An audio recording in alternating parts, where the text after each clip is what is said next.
تیسری صدی عیسوی کا واقعہ ہے کہ اس زمانے میں ایک بادشاہ ہوتا تھا جس کا نام دقیانوس بتایا جاتا ہے، اور آج تک بھی اس کی طرف نسبت کر کے کوئی پرانی چیز ہوتی کہ دقیانوسی چیز ہے، تو یہ اس کی طرف نسبت ہے۔ دقیانوس اس کا نام عربی تفسیروں میں آیا ہے، تفسیروں میں اور تاریخوں میں۔ تو وہ بت پرست تھا، اور ساتھ ساتھ جو لوگ کہ بت پرستی نہ کرتے ان پر بہت زیادہ ظلم ڈھایا کرتا تھا۔ تو ایک مرتبہ ایسا ہوا کہ وہ لوگ ایک جشن منایا کرتے تھے شہر سے باہر، تو بادشاہ اپنے سارے رعایا کے ساتھ وہ جشن منانے کے لیے شہر سے باہر نکلا، اور وہاں بڑے بڑے بت رکھے ہوئے تھے، اور سب کو حکم تھا کہ وہ جا کر ان بتوں کی پرستش کریں، ان کی پوجا کریں، عبادت کریں۔ اب اس میں یہ 7 حضرات تھے جو کسی طرح بھی شرک کا ارتکاب کرنے کے لیے تیار نہیں تھے،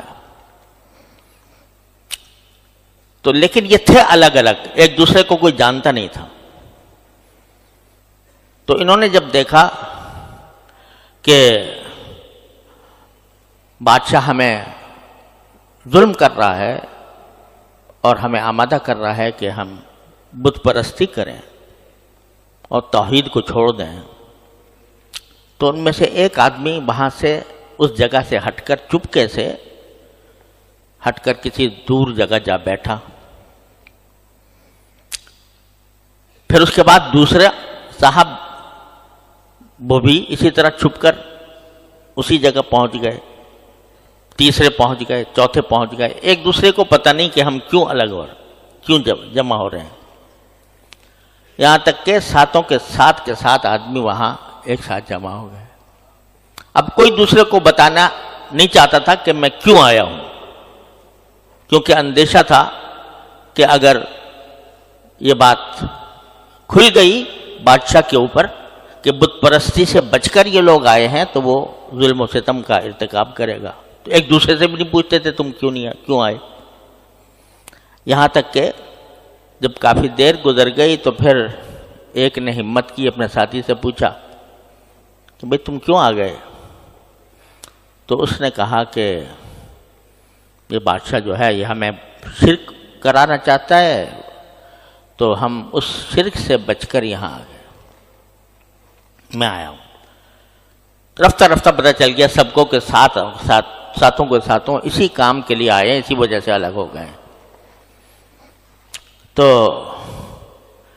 اب دونوں نے کہا، ہم سب نے مل کر کہا کہ بھئی کیا کریں، یہ بادشاہ کے ظلم و ستم سے کیسے نجات حاصل کریں۔ بادشاہ نے کو یہ کرنا ہی تھا کہ ان کو پکڑ کر ان کو ظلم کا ستم کا شکار بنائے۔ تو اس کو کسی طرح پتہ چل گیا، اس نے جا کر ان کو پکڑوا لیا، گرفتار کر لیا۔ گرفتار کر کے ان کو مجبور کیا کہ یا تو بت پرستی کرو ورنہ تمہیں ہم ہلاک کر دیں گے، قتل کر دیں گے۔ تو انہوں نے کہا اچھا آپ ایسا کریں کہ ہمیں کوئی تھوڑی سی مہلت دے دیں، سوچنے سمجھنے کی مہلت دے دیں کہ جس میں ہم غور کریں اور اس میں ہم فیصلہ کریں گے کہ ہمیں کرنا ہے کہ نہیں کرنا، مر جانا ہے یا بت پرستی کرنی ہے۔ تو یہ کہہ کر ان کو کچھ مہلت مل گئی۔ جب 7 کے 7 کو مہلت مل گئی تو اس وقت انہوں نے یہ دعا مانگی۔ کیا مانگی؟ ربنا آتنا من لدنک رحمتا وہیئ لنا من امرنا رشدا، کہ ہمارے پروردگار ہمیں اپنی طرف سے ایک رحمت ایسی دے دیجئے کہ ہمارے لیے ہدایت کا راستہ، بھلائی کا راستہ تیار شدہ مل جائے آپ کی رحمت سے. تو اللہ تعالیٰ نے ان کے دل میں ڈالا تو انہوں نے کہا وَإِذْ اعْتَزَلْتُمُوهُمْ وَمَا يَعْبُدُونَ إِلَّا اللَّهَ فَأْوُوا إِلَى الْكَهْفِ يَنشُرْ لَكُم مِّن رَّحْمَتِهِ وَيُهَيِّئْ لَكُم مِّنْ أَمْرِهِ مِرْفَقًا. تو انہوں نے کہا کہ جب تم ان بادشاہ سے کنارہ کشی اختیار کر کے آ ہی گئے ہو اور تم نے ان کو بھی چھوڑ دیا اور جن خداؤں کو وہ مانتے تھے ان کو بھی چھوڑ دیا، تو اب ایسا کرو کہ ایک غار میں جا کر پناہ لے لیتے ہیں. فَأْوُوا إِلَى الْكَهْفِ، اور پناہ لے لو ایک غار میں. يَنشُرْ لَكُمْ رَبُّكُمْ مِنْ رَحْمَتِهِ، تو ہم نے جو دعا مانگی تھی کہ اللہ ہمیں رحمت عطا فرما دے، تو اللہ تعالیٰ ضرور ہمارے لیے اپنے رحمت کے بازو پھیلا دیں گے.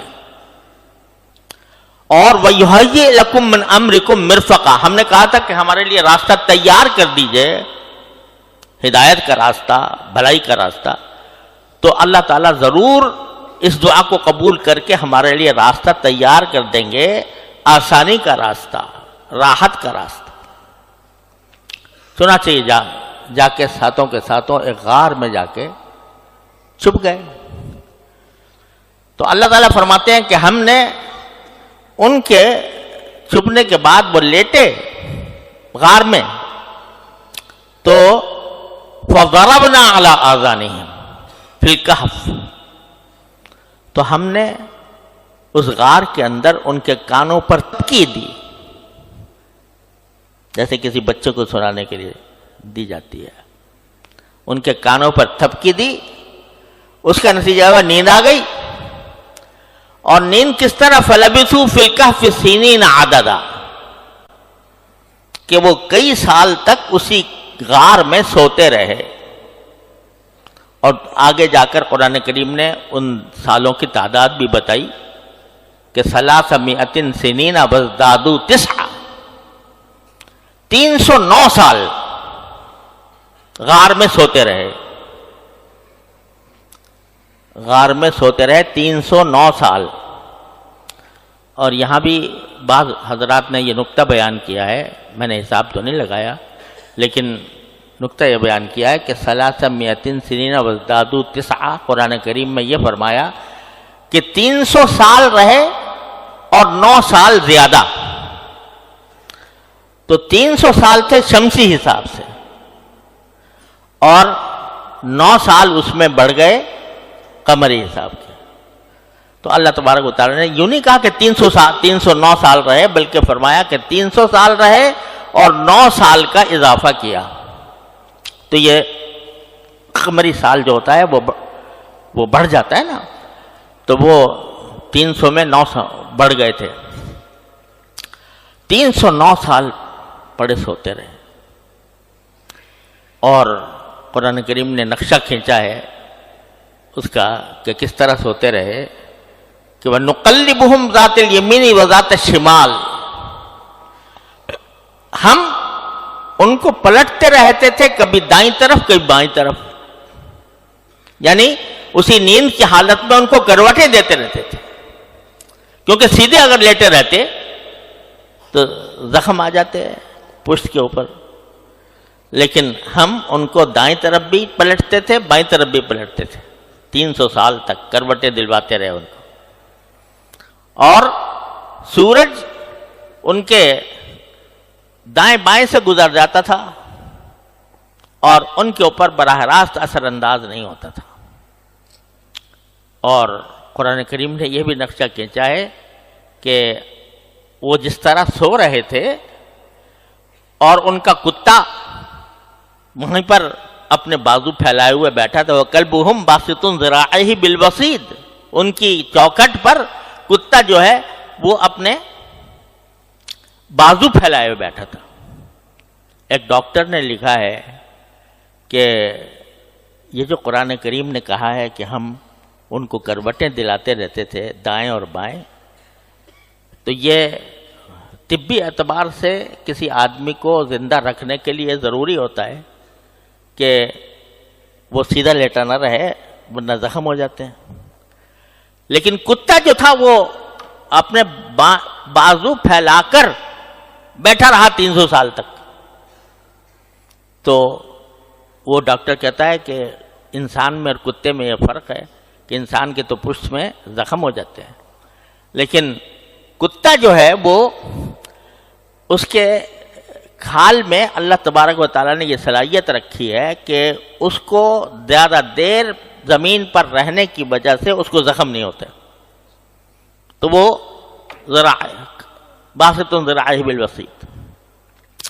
اور اللہ تبارک و تعالیٰ نے نقشہ کھینچا کہ اگر تم اس حالت کو دیکھتے جس حالت میں کہ یہ لوگ وہاں سوئے ہوئے تھے اور کتا ان کے پاس ان کی دہلیز پر بیٹھا ہوا تھا،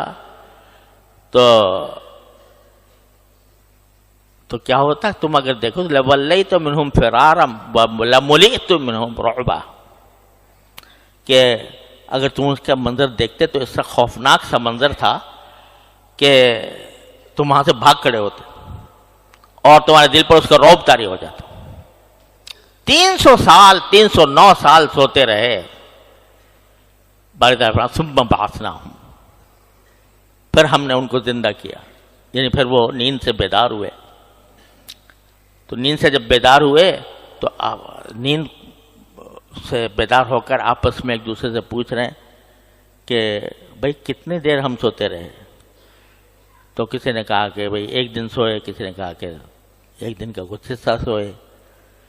آخر کار انہوں نے کہا کہ چلو بھئی پتہ نہیں کتنا سوئے، یہ تو الگ بات ہے، لیکن بھوک لگی ہوئی ہے تو کوئی کھانے پینے کا انتظام کرو.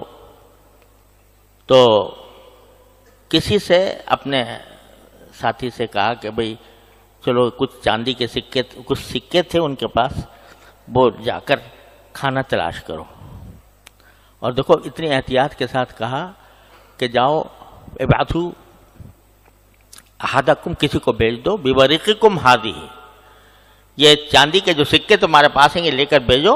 فلینظر ایھا ازکی طعاما، جا کر وہ تلاش کرے کہ بھئی کون سا کھانا حلال ہے، کیونکہ سب بت پرست تھے نا ان کے خیال میں. تو کھانا تلاش کرو اور حلال کھانا تلاش کرو. اس حالت میں بھی یہ فکر تھی کہ بھئی کھانا حرام نہ ہو.